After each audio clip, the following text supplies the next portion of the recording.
It's the advent of Cyber 2023, and we are on a mission to save Christmas. McGreedy, you are going down. I have the THM Army with me. Let's go. Yeah. I'm a pop a shell, but not what you think. Who am I, root? Make it dead a leg sink. We are on a mission, we're here to save Christmas. McGreedy's going down, forget about the riches. Rumors gone around, McSkitty's got snitches. It's an insider threat, and everyone's suspicious. Recon McRed is hunting down a witness. He says he needs our help, so power on your system. Get your black hoodie, boot up the attack box. Hackers come together and take command of the SOC. It's the THM Army, McGreedy will get caught from the 0x1 all the way up to the gods. And it is time. What is up, everyone? Welcome back to my live stream. We are on a mission to save Christmas, and this is day number 3 of TryHackMe's Advent of Cyber event, and I'm excited to dive into it with you. So if you haven't already, would encourage you to follow along. Advent of Cyber is completely free for you to do, and I'm also going to use the in-browser attack box, so you don't even need a VM or anything spun up to follow along. Everything is available right there on the TryHackMe platform. Before we dive into things, I am going to get the chat and everything pulled up on my various screens. Let's see if I can get YouTube pulled up here. All right, I got YouTube pulled up. I'm going to drop the quality though. I don't need high video quality. Twitch is pulled up. LinkedIn's pulled up. All right, we should be good to go. My son is refusing to sleep though, so he's above my head. We'll see if he wanders down here, but I told him, like, yo, Christmas isn't going to save itself, bro. You need to go to bed so I can save Christmas. So let's dive into things that the joy of being a parent. Day 3, brute forcing. Hydra is coming to town. Now, as usual, guys, I have not worked through this ahead of time. I do it live, so stumble through it together, make silly mistakes together, and work together on saving Christmas. And it looks like we're going to learn all about Hydra. So without any further ado, I will zoom in so you can see the text a little bit better. Maybe like that. And we will dive into it. So everyone was shocked to discover that several critical systems were locked, but the chaos didn't end there. The doors to the IT rooms and related network infrastructure were also locked. Adding to the mayhem, during the lockdown, the doors closed suddenly on Detective Frosule. As he tried to escape, his snow arm got caught, and he ended up losing it. He's now determined to catch the perpetuator, no matter the cost. It seems that whoever did this had one goal: to disrupt business operations and stop gifts from being delivered on time. Now, the team must resort to backup tapes to recover the systems. To their surprise, they find out they can't unlock the IT room door. Their password to access the control systems has been changed. The only solution is to hack back in to retrieve the backup tapes. So what are our learning objectives for today? Well, 1 is password complexity and the number of possible combinations. 2 is how the number of possible combinations affect the feasibility of brute force attacks. 3 is generating password combinations using Crunch. And 4 is trying out passwords automatically using Hydra. So the feasibility of brute force. In this section, we will answer the following 3 questions. How many different PIN codes do we have? How many different passwords can we generate? And how long does it take to find the password by brute force? So counting the PIN codes. Many systems rely on PIN codes or passwords to authenticate users. Authenticate means proving a user's identity. Such systems can be an easy target for all sorts of attacks unless proper measures are taken. Today, we will discuss brute force attacks where an adversary tries all possible combinations of a given password. How many times does the attacker have to try, and how long will it take? Well, consider a scenario where we need to select a PIN code of 4 digits, which is quite common. How many 4-digit PIN codes are there? The total would be 10,000 different PIN codes, so you just go all the way up. Mathematically speaking, that is 10 times 10 times 10 times 10, or simply 10 to the 4th different PIN codes that can be made up of 4 digits, which seems like a lot, but you can brute force that quick if there's no rate limiting. So counting the passwords, let's consider an imaginary scenario where the password is exactly 4 characters, and each character can be a digit, and we have 10 digits, an uppercase English letter, we have 26 letters, and a lowercase English letter, we have 26 letters. Therefore, each character can be one of 62 different choices. Consequently, if the password is 4 characters, we can make that, which is a lot of different passwords. To make the password even more complex, we can use symbols, adding more than 30 characters to our set of choices. So how long does it take to brute force the password? Well, 14 million is a huge number, but we can use a computer system to try out all possible password combinations, i.e., brute force the password. If trying a password takes 0.001 seconds due to system throttling, we can only try 1,000 passwords per second. Finding the password will only take up to 4 hours. Now, if you're curious about the math, etc., there's the number of seconds necessary to try out all the passwords. We can find the number of hours needed to try out all the passwords by dividing by 3,600. 1 hour equals 3,600 seconds, and then 4.1 hours. In reality, the password can be closer to the beginning of the list or closer to the end. Therefore, on average, we can expect to find the password in around 2 hours. Hence, a 4-character password is generally considered insecure. We should note that in this hypothetical example, we are assuming that we can try 1,000 passwords every second. Few systems would let us go this fast. After a few incorrect attempts, most would lock us out and impose frustrating long waiting periods. On the other hand, with the password hash, we can try passwords offline. That's the key. In this case, we would only be limited by how fast our computer is. Now, we can make passwords more secure by increasing the password complexity. This can be achieved by specifying a minimum password length and character variety. For example, the character variety might require at least 1 uppercase letter, 1 lowercase letter, 1 digit, and 1 symbol. So let's break our way in. Now, do we need to start the attack box? Yes, and we did. And go ahead and start the VM if you haven't already. You can see I already started the VM. I am going to zoom out a little bit. Hopefully you can still see it. I don't like the way it does it when I'm that zoomed in. So throughout this task, we'll be using the IP address of our virtual machine as it's hosting the login page. You will notice that the display can only show 3 digits. We can consider this a hint that the expected PIN code is 3 digits. So let's go ahead and open that up in our attack box.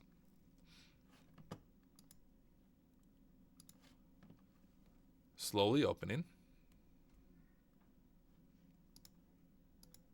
And depending on how this is set up, guys, I might introduce you to Caido, which is like a web auditing framework, kind of like Burp Suite, but written from the ground up in Rust with no rate limiting on essentially intruder attacks. So we might do this with Hydra and with Caido, so I can show that off, but we'll see. 800 or 8,000, I should say, port 8,000. So if you're new to this, let me just explain a little bit about what's going on here because it might be confusing. Generally, HTTP runs on port 80. So if we just go to this, it's trying to access it on port 80, whereas HTTPS uses port 443. What we're doing here is the web server is actually running on port 8,000. So that's why we're appending 8,000 onto the end. It says, hey, we want you to connect to this web server through port 8,000. So let's do that. So then instead of port 80, it's using port 8,000, but you can see I have HTTP. We need to remove HTTPS and make it just standard HTTP. And there we go. We have our little pin thing here. The display can only show 3 digits. Yep, it can. All right, got it.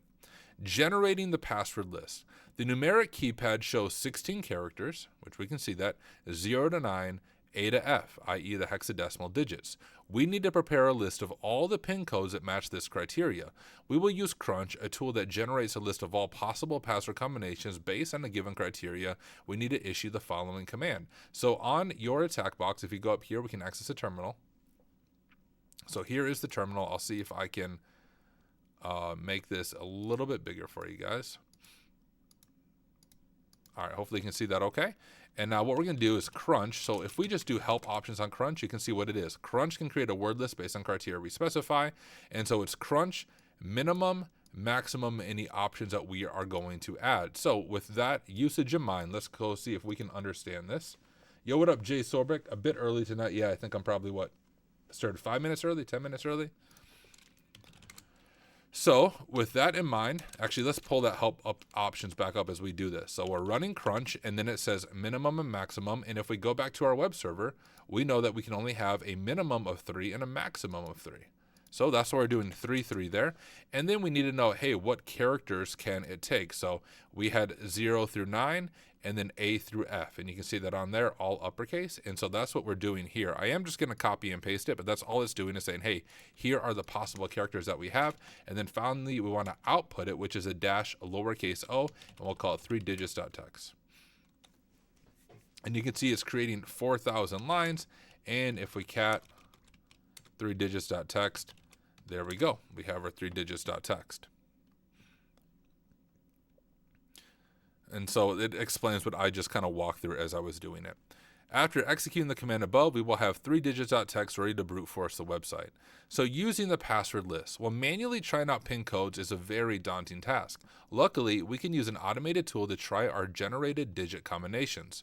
One of the most solid tools for trying passwords is Hydra. Before we start, we need to view the page's HTML code. We can do that by right-clicking on the page and selecting View Source. You will notice that the method is post, the URL is that, and the PIN code is being sent with the name PIN. So actually, I can show you another way of doing this. The room shows you one way. I'll show you another way is if we just pull up our dev tools. So more tools, web developer tools, go to network. And if we try something like 1, 2, 3 and hit continue, you can see that we're doing a post request right here. We can actually pull up the details on this if I pull this up, and that's another way you can find that same information. We can see, hey, we're doing a post request to login.php, and we can see our request here, which is just pin, so we're going to replace that with Hydra. I'm guessing yet in the source code, we're seeing the same thing, post login.php pin. So one of 2 ways. Is always good to know more than one way to do something. So that's a second way that you can do that. So the main login page receives the input from the user and sends it to login.php using the name pin, which we can see. These 3 pieces of information, post, login.php, and pin, are necessary to set the arguments for Hydra. We will use Hydra to test every possible password we can put into the system. The command to brute force the form is this, and I'll do my best to explain this as we walk through it. So we're going to do Hydra, and L is generally how you specify a username, but as you can see, we're not doing a user, we're only doing a pin, so that's why we're leaving that blank. Then -P, a capital P, is saying, hey, we want you to use this word list for the passwords, and remember our word list is 3 digits.txt. And we'll do -F, -V, and now we want to put in the IP of our web server.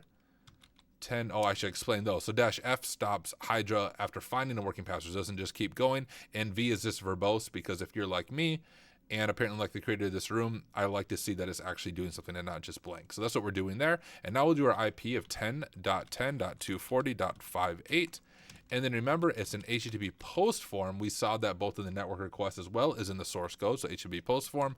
And then we want to specify where the login page is at, and we know it's login.php. And then we're saying, hey, what do we want to actually brute force? Well, remember, the only thing it's sending is the pin, so we're going to do pin there. And now we're essentially replacing the password with a variable. So this is how you do a variable with Hydra. If we were doing a username, it would be a very similar thing. The caret keys and then in all caps user. I believe it's user. It might be full username. And then we have to specify, hey, what's the message we get when it fails? So if we pull this up, we can say this. If it fails, we get access denied. So it's kind of like programming language, or not programming language, but programming logic. If access denied equals true, then keep attacking. Otherwise, if access denied does not equal true, then stop attacking. We have found a proper password. So that's what we're doing with that syntax right there. Access denied, if I can type. And then -S is we're just specifying a special port. If we don't do this, it's going to try port 80 by default, but remember this is running on port 8000. So that's the context for Hydra. Let's go ahead and do it and see if I have any syntax errors in my command. Okay, there we go. And we found the password of 000. Looking over at JSO, do you use brute forcing in your day job a lot? You know, not a whole lot. Generally with a pen test, especially like a web app pen test, what we will do is when you're working a web app pen test for a client, they will generally give you maybe 2 sets of credentials, a low-level user and an admin user, so you can test privilege escalation and such. What I will do to demonstrate whether or not brute forcing is possible is I'll do about 50 to 100 requests. So I'll use a proper username and invalid password with the valid password at like the 100th request, and then I'll try to attack it. And if the application allows me to log in, we actually report that to the client that brute forcing is possible. Generally speaking, after a few attempts, there should be rate limiting that kicks in. Either your account's locked, it generates a CAPTCHA, it does things like that. So that's how we test for brute forcing on an actual web app. We don't usually brute force. You would do more of actual brute forcing in a red team engagement where you're not given any type of creds, or an external network where it's a black box perspective. So I don't do a whole lot of those. A lot of what I do is web apps.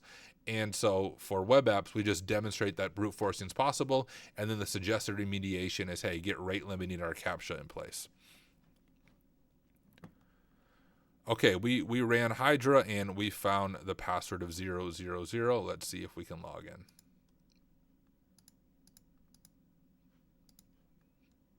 Oh, let's check our syntax. Did I do something wrong here?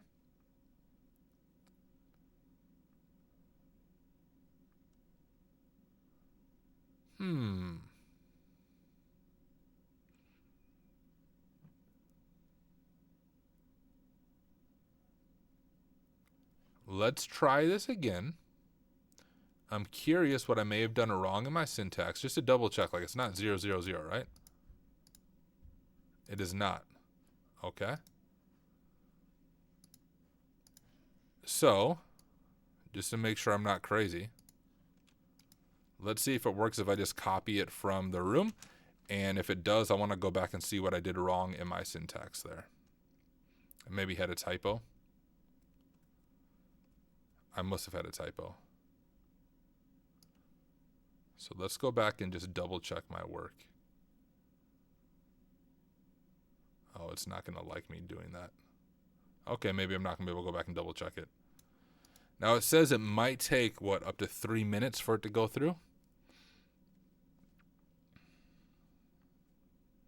So I guess we will just let it run. I must, for those of you watching the video, or maybe on stream, you probably saw my typo.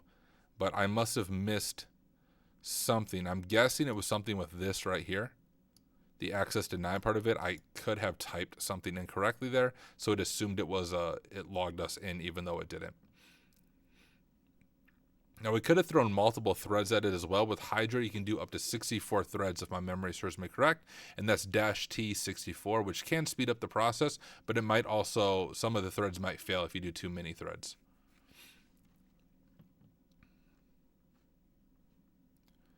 Do. Check the comments, make sure I'm not missing anything. All looks good to me. JSOR said I had to fix too many typos. Yeah, dude. I mean, so like a lot of people will just copy and paste. Like what I did after it didn't work is I copy and pasted it. And that's what a lot of people do on the initial walkthrough. But I'm telling you guys, when you are learning this stuff, even after you've learned it, it's really good practice to type it all out, to build that muscle memory, and to make syntax mistakes. You often learn the best when you make mistakes in your syntax and have to go back and figure out like, hey, what did I do wrong on my syntax? So always type it out is what I would encourage people to do. And now it looks like we found the right password, 6F5. So let's go ahead and type that in. 6F5. Continue. There we go. So we can do some of the things. We got access to that. So we have just discovered the new password for the IT server room. Please enter the password you just found using the attack box's web browser. This should give you access to control the door. Now we can retrieve the backup takes, which we'll soon use to rebuild our systems. So using Crunch and Hydra, find the pin code to access a control system and unlock the door. What is the flag? There's the flag. If I can copy it. Oh my goodness. Copy. Paste in. If you enjoyed this room, check out our password attacks room. And it looks like the room is done for the day, but I want to show you guys an alternative way of doing this. Now with Burp Suite Pro Edition, you can of course use Intruder, and Intruder will do something similar to this, but the problem is unless you have purchased Burp Suite Pro, you only have access to Burp Suite Community Edition, which severely rate limits Intruder, so you're unable to do it with that. And Hydra, let's just be honest, the syntax for Hydra can be a little bit confusing. Every time I use Hydra, I have to relook up the syntax and remember exactly how it works. So I want to introduce you guys to something called Caido. And I'm going to actually let's exit out of this. There we go. So here's Caido. Caido is a lightweight web security auditing tool built from the ground up in Rust. I'll get my bar out of there. And I want to show you guys real quick how Caido can do this and how you can do it completely for free. What I'm going to show you is how you can do like Intruder, but without having to pay for it. I do have to log into it. You do need to make an account, but like I said, what I'm going to show you is completely free. There are some pro versions to Caido, which I do recommend you get Caido Pro to support the devs. That's what I have, but the Intruder stuff is completely free. So I'm going to go ahead and authenticate to Caido real quick. and then I'll show you how easy it is to install this. So if you look at my main screen here, I am logged in. I'm just going to click Linux. It's going to download that. Of course, if you're doing this on the attack box, you don't have an internet subscription unless you have a VIP subscription to TryHackMe. And let's go ahead and go to downloads. Actually, it downloaded it there. So tar xf Caido, and that's going to give us the Caido binary. And if we echo our path, we can go ahead and move it to our path. So we'll do sudo move, although I'm already root, but Caido, and we want to move it to user local bin. All right, and now we can just launch open Caido. Have to authenticate one more time, then I'll share my screen.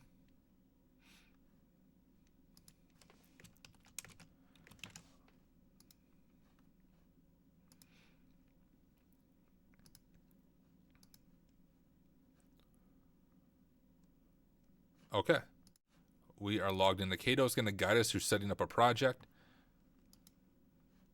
Of course, you only have to do this the first time you set up Caido. Once you do this once, you're good to go. So if it looks like a lot of stuff, don't worry. We'll just call it AOC. Hit create. Next, next, next. We need to go get our certificate. Just like Burp, download the certificate.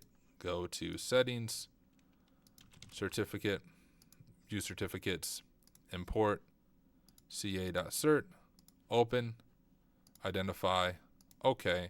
All right, Caido's fully up and ready to go.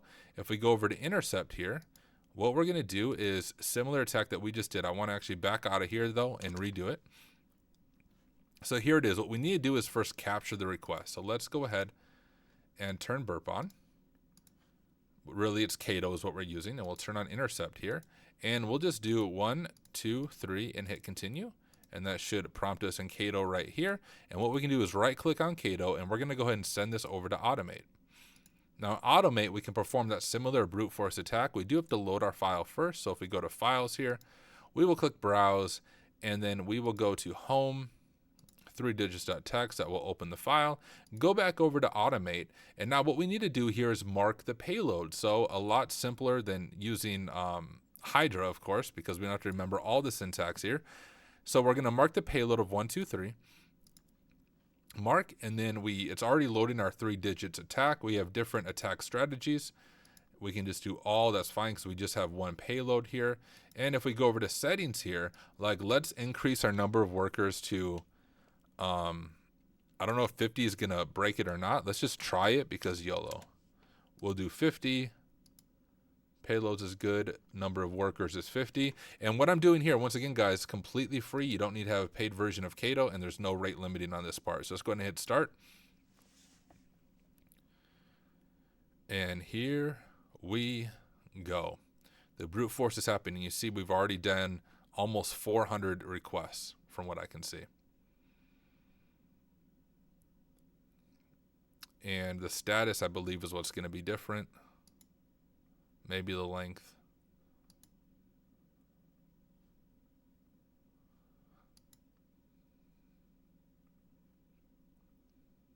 Oh, maybe the length isn't going to be different. Oh, yeah, it will be. So then what we have here is the actual payload that's going through.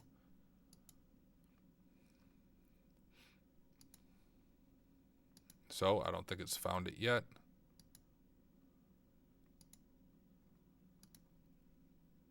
Oh, is it done? Hold up, maybe it is a different status. I didn't pay enough attention to what it does. Maybe length? Okay, well, it's definitely not that one because it's an empty pin. Was it the one before 3828 for some reason? Is like the login page just weird? Let's check that.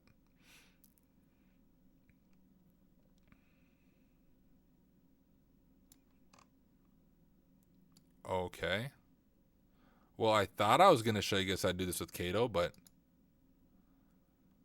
it seems to be detecting it here, but obviously that's not the payload. There's literally no payload there.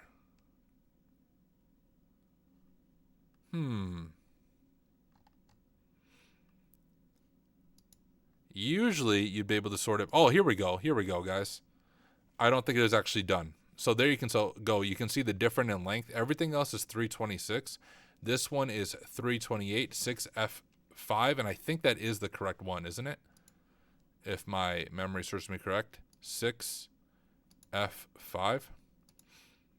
So there we go. We were able to do it with Caido, and actually I think it went faster than Hydra. I could be wrong there, but just notice we were able to use a GUI. We didn't have to remember all the crazy syntax. We just marked it and did the password attack. Works on brute forcing login forms, pins, whatever it is, without having to remember all the syntax. And once again, free version of Caido, there's no rate limiting on this automate feature. You can use it. Really, there's only a few things in the pro feature that you have to pay for. Some of it's the cool match and replace things, as well as the assistant. So if we say, hello, robot friend, it's like a type of chat GPT, and it assists us specifically with web application security. So as we do stuff, we can have our robot friend help us through things. But that is how you can solve the same room using Caido. What was this other stuff? Like, what if we test backup power? Okay, so it really is just like, can I reset the pin?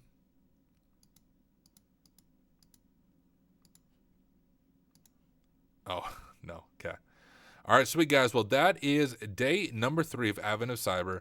Hope you learned something new, whether you learned a little more about Hydra or maybe you were introduced to Caido for the first time. If you do want to check out Caido, just go to caido.io and you can download a completely free version of Caido. Play around with it on your own. If you watch any of my CTFs, you will notice that I use Caido exclusively when I do CTFs because I think it's more accessible to people rather than Burp Suite Pro, because Burp Suite Pro costs $400. If you do want to do Caido Pro, which I would encourage you, it's less than $100 a year. You get special support in the Discord and you get to support the devs as they work on this project. And if you do check out Caido Pro, use Hack Smarter on checkout. I know I sound like a salesperson, but truly, if you use Hack Smarter on checkout, you will get $10 off and I will get $10 off. So we both win in the process. So once again, guys, thank you for taking the time to hang out here.